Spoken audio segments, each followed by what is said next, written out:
Hello everyone, welcome back to JC Academy. I'm your educator for paper 1, Aradhna Tagotra. I have cleared my JRF in December 2024 with an all India rank of 23. So this is the part 5 of the PYQ series we have started for the unit of Indian logic. I hope कि जो पहले के 4 classes हैं वो आपने देखे होंगे और उनके नोट्स प्रॉपरली बनाए होंगे. सो अगर आपको हमारे टेलीग्राम ग्रुप जो हमारा पेपर 1 के लिए डेडिकेटेड है, ठीक है, अगर आप उसको ज्वाइन करना है तो आप इस लिंक के थ्रू भी ज्वाइन कर सकते हैं या फिर आप ये जो QR कोड है आप उसको स्कैन कर सकते हैं. Now not wasting much of the time, starting with the question number 1. According to classical Indian thinkers, in which of the following means of knowledge we can accept a fact or a principle for explaining an undesirable fact which otherwise cannot be explained?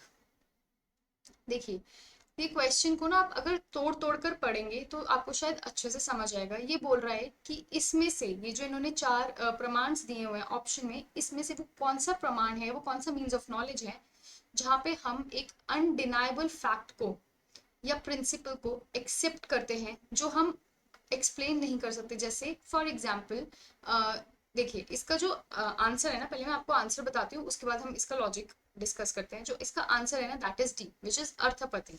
ठीक है, तो इसका जो answer है ना, correct answer, that is option number D, which is arthapatti. देखिए, इसमें आप सबसे अच्छा एग्जाम्पल ले लीजिए, मैं यहाँ पे बताती हूँ. सबसे अच्छा एग्जाम्पल आप ले लीजिए देवदत्त वाला. ठीक है, वो बोलते हैं देवदत्त इज फैट. क्यों? Because he eats at night. ठीक है, ऐसा क्यों बोला गया? क्योंकि डे टाइम में ना उसको खाना खाते हुए देखा ही नहीं गया, लेकिन जो देवदत्त है उसका जो वेट है वो इंक्रीज कर रहे हैं. तो ये हमने क्या किया, पॉस्टुलेट किया है. ठीक है, क्या कि वो शायद रात को खाता होगा. ठीक है, तो हम उसको एक्सप्लेन नहीं कर सकते, लेकिन ठीक है, विच otherwise can not be explain, लेकिन एक अनडिनाइबल फैक्ट है जो हमें दिख रहा है, तभी इसका जो आंसर है दैट इज अर्थपति. ठीक है, now question number 2 says, when I closed my eyes the cat was sitting on the table. When I opened my eyes I found it sitting on the chair. Therefore I conclude that the cat must have moved from the table to the chair while my eyes were closed. ठीक है, जो cat थी वो table पे बैठी थी, मैंने आंखें बंद की तो वो टेबल पे थी, जब मैंने आंखें खोली वो चेयर पे थी. तो मैंने क्या कंक्लूड किया, इससे क्या रिजल्ट निकाला कि जब मैंने आंखें बंद की थी तो वो टेबल से चेयर पर चली गई होगी. ठीक है, ये किसका एग्जाम्पल है? Again this is an example of arthapatti. ठीक है, ये हमने कंक्लूड किया है अपनी समझ के हिसाब से, हमारे पास कोई एविडेंस नहीं है, प्रॉपर एविडेंस नहीं है उस चीज के लिए, बट ये हमने कंक्लूड किया है, इसलिए इसका भी आंसर हमारा अर्थपति होगा. Now question number 3 says, statement 1 हमें गिवन है व्यक्ति. ठीक है, relation of two universal concomitance, it expresses relation between two individual objects only. Second बोल रहा है it expresses the relation between the classes of individuals. ठीक है, इसमें जो फर्स्ट स्टेटमेंट है ना, इसका जो आंसर है ना that is option number C. हाँ जी, देखिए ऑप्शन नंबर सी जो है ना वो इसका करेक्ट आंसर है. ठीक है, जो दो इंडिविजुअल ऑब्जेक्ट्स होते हैं ना, व्यक्ति, उसी के बीच में रिलेशनशिप बताता है. वो इंडिविजुअल ऑब्जेक्ट्स क्या होते हैं? So vyapti, it is the universal concomitance, universal concomitance और एसोसिएशन between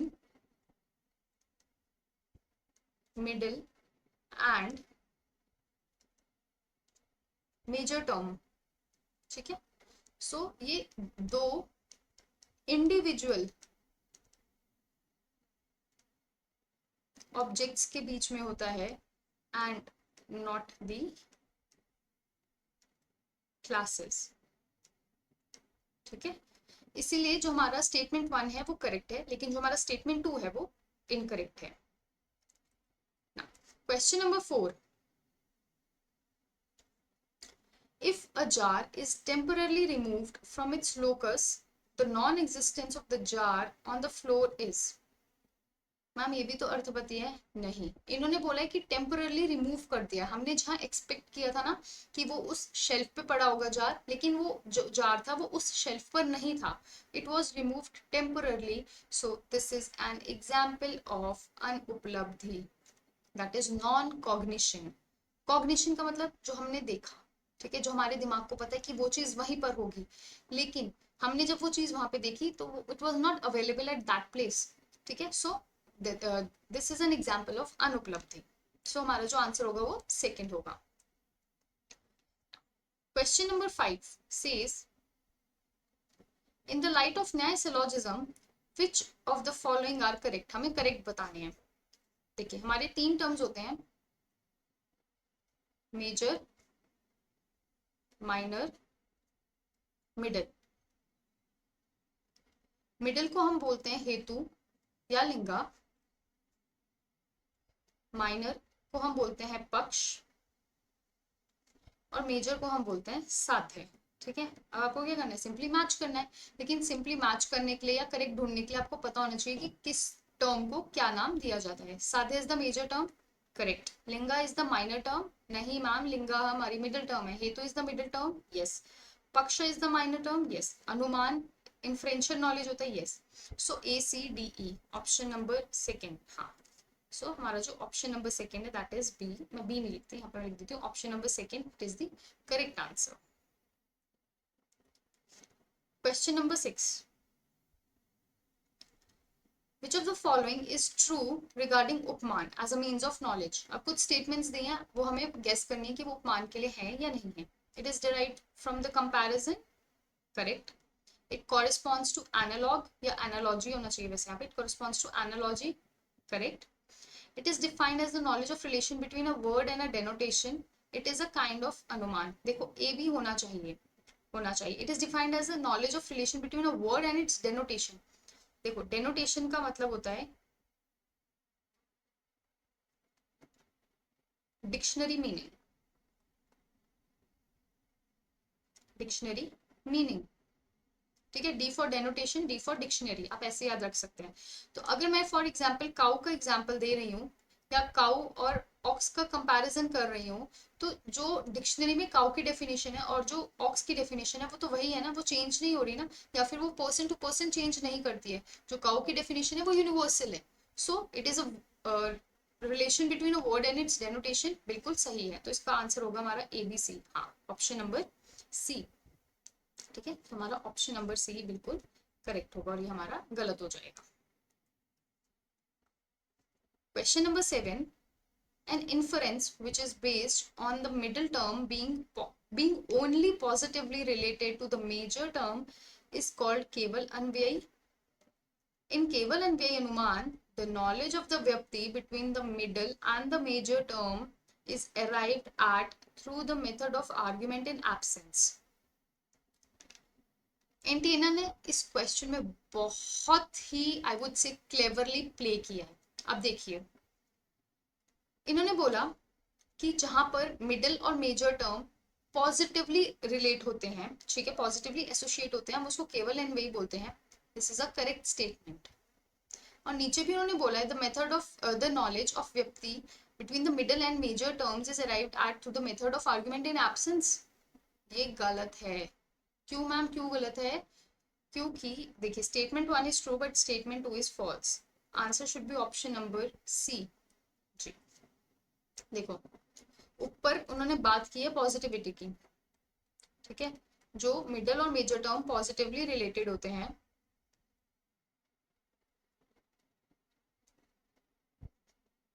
मिडल और मेजर टर्म जो पॉजिटिवली रिलेटेड होते हैं हम उनको केवल अन्वयी बोलते हैं।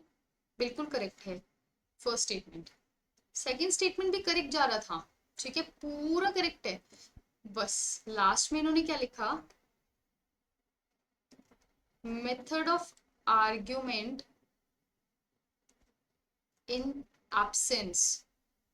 नहीं मैम ये गलत है, यहाँ पे आना चाहिए था प्रेजेंस, तभी तो वो पॉजिटिव है। तभी मैंने बोला कि एंटी ने बहुत स्मार्टली प्ले किया है। जो बच्चा लास्ट तक नहीं पहुंचा होगा, नहीं उसने एब्सेंस को स्किप कर दिया होगा या उसका ध्यान नहीं गया होगा, वो बोथ स्टेटमेंट्स ट्रू करके आया होगा। ठीक है, सो इसका आंसर है ऑप्शन नंबर सी, यानी स्टेटमेंट 1 करेक्ट है हमारा और स्टेटमेंट 2 गलत है। Question number 8, it says which of the following arguments is fallacious? Fallacious मतलब error. Because middle term is pervaded by the absence of major term instead of its presence. इसका answer है option number B. Ma'am आपने कैसे बता दिया?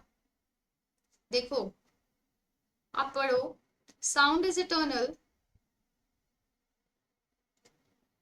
Because it is produced. Eternal का मतलब क्या होता है? फॉर एवर,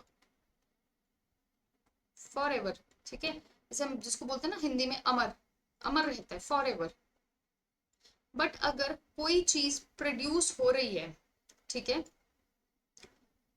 तो क्या वो फॉर एवर रहती है? जैसे हम बोलते हैं जो चीज आती है वो चीज जाती है, जो चीज प्रोड्यूस हो रही है, let it be a human be, let it be a thing, कोई भी चीज है, चाहे वो लिविंग है चाहे वो नॉन लिविंग है, वो फॉर एवर नहीं होती है। ठीक है मैम, नॉन लिविंग तो फॉर एवर होता है, नहीं होता। ठीक है, आप कोई भी चीज ले लीजिए, आप फर्नीचर ले लीजिए, नॉन लिविंग है, बट क्या वो सालों साल चलता है? नहीं, वो कुछ टाइम के बाद खराब हो जाता है। आप कोई भी इलेक्ट्रॉनिक गैजेट का एग्जांपल ले लीजिए, ठीक है, वो खराब हो जाती है।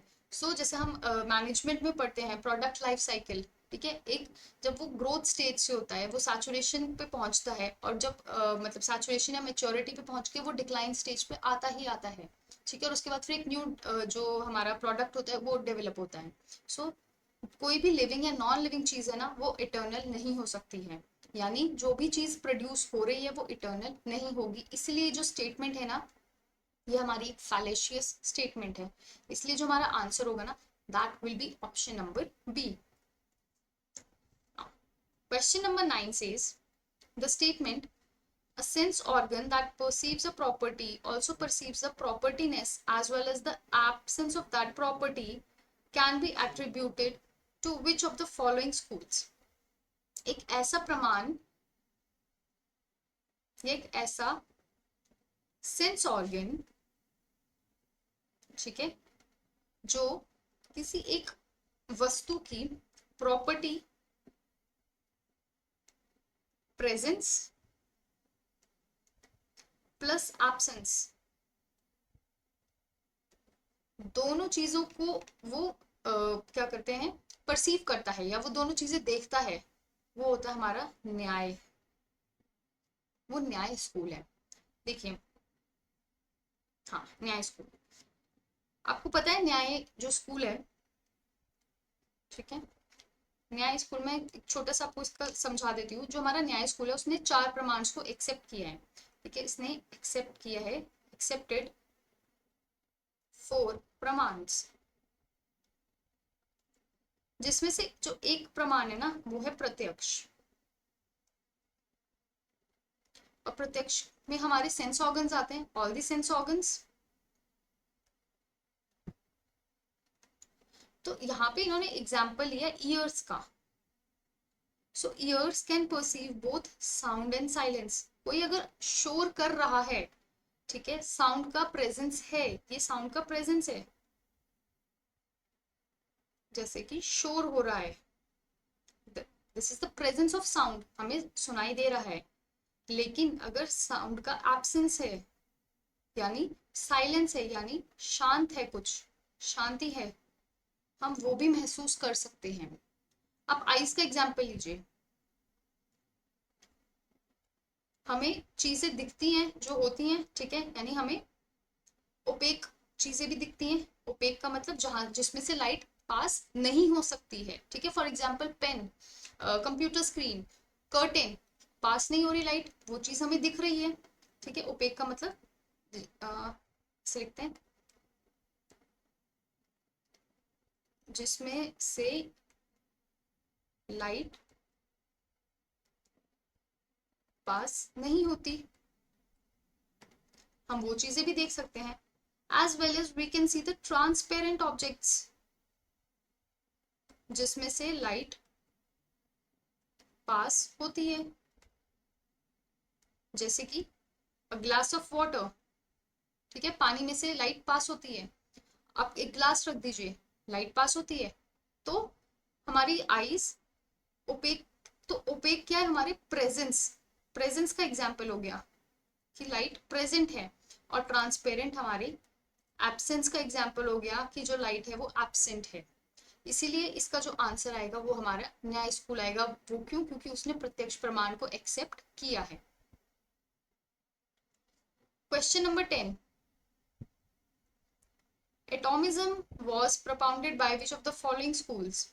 वैशेषिका। ठीक है, ये तो फैक्ट बेस्ड क्वेश्चन था, ये आपको पता होना चाहिए। वैशेषिका ने एटॉमिज्म को कंसिडर किया था। Question 11, which of the following arguments is fallacious? Again error, because the major term is all pervasive and the middle term is all inclusive. देखिए मिडिल टर्म क्या आता है, जो बिकॉज के बाद आता है, और ऑल इंक्लूसिव मतलब उसमें हर एक चीज इंक्लूड हो रही है। देखिए बिकॉज के बाद लोटस नहीं, बिकॉज इट इज नोएबल, जो चीज जानने योग्य है। ठीक है, आप उसको नाम दे सकते हैं, मतलब दुनिया में हर एक चीज जानने योग्य है। Pen, table, chair, fan, cooler, AC, curtains हो गए। ठीक है, कुछ भी आप किसी भी एक चीज का नाम लीजिए, हर एक चीज जानने योग्य नोएबल है। ठीक है, major term is all pervasive, it includes everything, all, everything is included, all. So इसका जो करेक्ट आंसर होगा that will be option number D. ठीक है, now question number 12, every thinkable is nameable because it is thinkable. हम जो चीज सोचते हैं हम उस चीज का नाम दे सकते हैं क्योंकि हम वो चीज सोच सकते हैं। ठीक है, this is a fallacious argument because there can be no inference where the minor and middle terms are the same. ठीक है, statement second says the fallacy committed in this statement is called extraordinary या असाधारण because the middle term does not belong to anything other than present in the minor term. इसका जो example है वो answer 1 है, is the correct answer, both are true. ठीक है, क्यों? क्योंकि हम जो चीज सोच सकते हैं हम उस चीज का नाम दे सकते हैं। और इस जो ये फैलेसी होती है ना, हम इसको असाधारण फैलेसी बोलते हैं। इसीलिए जो हमारे स्टेटमेंट 1 और स्टेटमेंट 2 है ना, वो दोनों करेक्ट है। Question 13, according to the classical Indian school of logic which fallacy is committed? Anything that is thinkable is nameable because it is thinkable.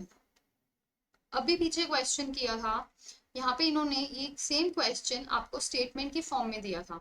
ठीक है, कि जो ये वाला स्टेटमेंट है every thinkable is nameable because it is thinkable, ये fallacious है और इसको हम असाधारण बोलते हैं, ये स्टेटमेंट फॉर्म में है।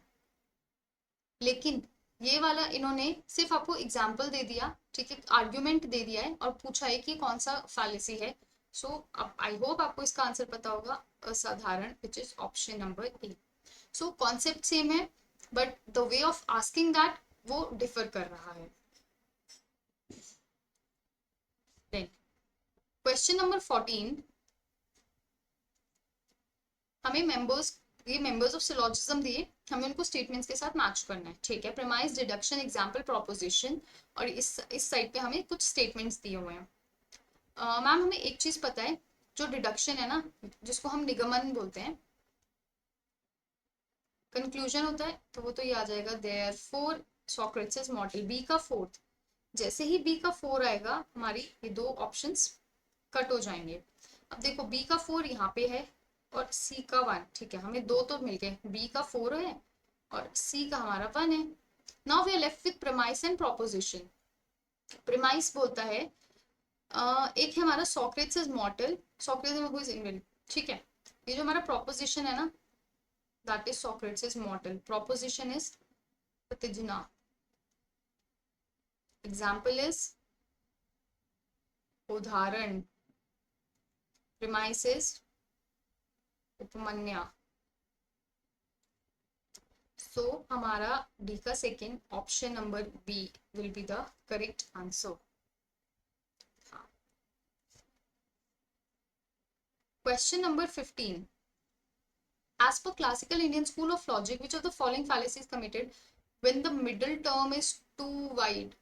This is the key word. Middle term जब too wide है, उसको हम क्या बोलते हैं? उसको हम बोलते हैं साधारण. हम बोलते हैं ना साधारण लोग बहुत ज्यादा होते हैं.